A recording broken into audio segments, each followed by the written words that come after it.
Hi, I'm Justin Pritchard, and every week I spend over 2,000 kilometers test driving one of the hottest and most important new cars on the road today to report back to you on what to expect. I measure the fuel consumption of each of these vehicles at every fill-up by hand so that I can have a real-life comparison of how these cars compare to each other in terms of fuel mileage in real-life driving. For me, that real-life driving includes a few thousand kilometers on the highway in each car, a few hundred kilometers more around town with my lead foot, and a couple more than that while filming, which is particularly bad on fuel since it's all starting, stopping, flying past, and driving back and forth for the camera. So my driving isn't exactly conducive to the prolonged existence of a tank of fuel, and you'll probably wind up getting better mileage than me. But for the sake of comparison, I'm going to share with you the rides that I've driven in the past year that have turned in the best overall fuel mileage. Remember, if you wind up actually owning one of these rides, you'll probably get better numbers than me. Me and this Jetta TDI did 180 kilometers before the tank even came off of empty, after which point the fuel supply stuck around for a while. At the end of a highway-intensive test drive, I was impressed with mileage landing at 6.9 liters per 100 clicks of diesel, especially considering that this car has heaps of torque and goes like the wind when you give it the boots. Thank the 2-liter turbo diesel mill, and it's nearly 240 pounds of torque. This is a family-ready sedan that achieved mileage in the same ballpark as a smart car or Honda's CR-Z hybrid sport coupe during my watch.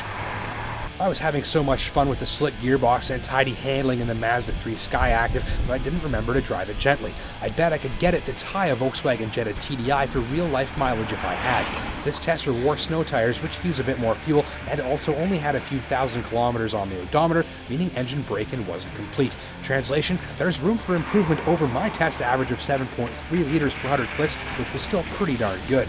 A lightweight, high-efficiency 4-cylinder with an extremely high compression ratio helped turn out 155 horsepower, and if you're after a conventionally fueled gas saver, you'll want to test drive one of these.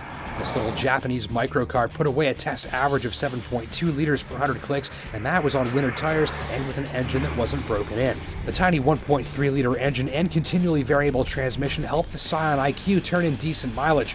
And with the turning circle of a small insect, it's a good gas-saving city car too.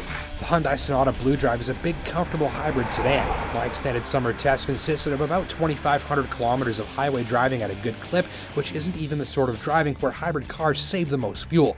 All said, Hyundai's first ever hybrid, with its 200 horsepower, put away some 6.2 liters per 100 kilometers, which is pretty good indeed. Here's how I calculate the numbers if you're curious.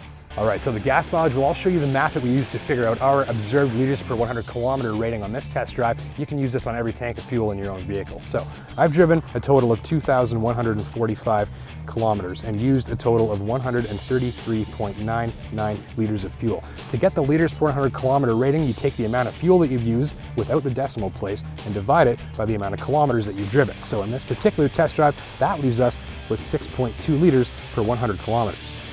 So what about other hybrids? Well, I achieved 5.3 liters per 100 clicks overall in a 2010 Toyota Prius and 5.7 liters per 100 clicks in a 2010 Insight.